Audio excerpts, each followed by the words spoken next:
Hindi niyo ba napansin when Jesus said, "Do not be afraid, it is I." He said that in the middle of the storm, not after the storm has passed. The waves were still strong when he said this. What's the point? Di ba dapat pinatigil muna yung storm bago sabihin, "Do not be afraid, it is I"? The point is, and this is the message for you and me, that Jesus did not first calm the storm.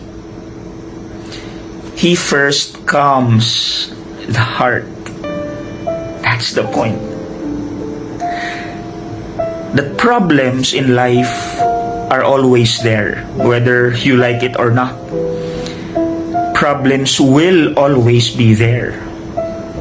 But what is important, or far more important from the perspective of Christ, is hindi yung tatanggalin yung problema, kundi in the middle of your problems, He will give you peace and courage to keep going.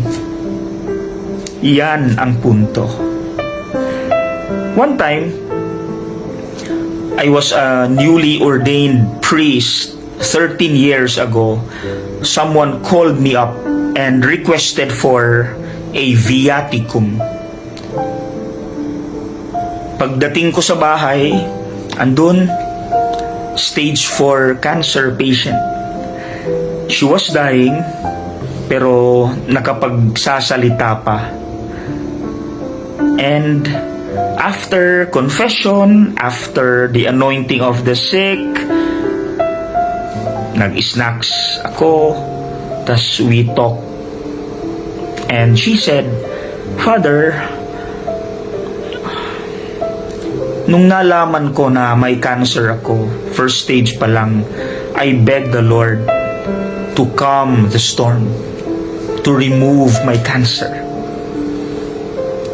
Pero, yun, stage 2, andun pa rin. Pero di ako tumigil, Father. Araw-araw, minuto, hinihingi ko sa Diyos na sana tanggalin yung cancer, mawala yung cancer. Pero, yun, stage 3, andito pa rin. Ngayon, Father, I'm dying. I'm on my last stage. While she was talking, napansin ko, she was smiling. Yung smile na very healthy, authentic, totoong ngiti. And so I asked her, "Nay, why are you smiling? You are dying."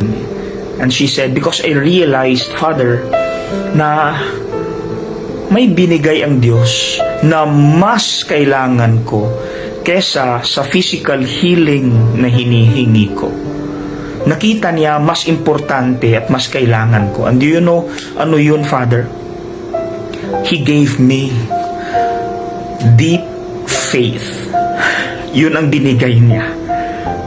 Kaya ako nakangiti. Kasi I am ready to die. And wala nang negativities, yung isip ko, yung puso, wala na. Positive na lahat.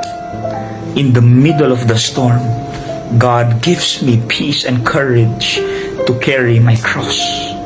And you know what? What kept me emotional, and even until now, what keeps me emotional whenever I remember it, is right in front of me, she died with a smile on her face. Napaka-peaceful yung pagkamatay niya. That's it. The Lord gave her peace in the middle of the storm. Because again, He does not first calm the storm. He first calms the heart. So when we pray, let us say, "Lord, please calm my heart in the middle of my problems. Give me peace and courage to keep going." Amen.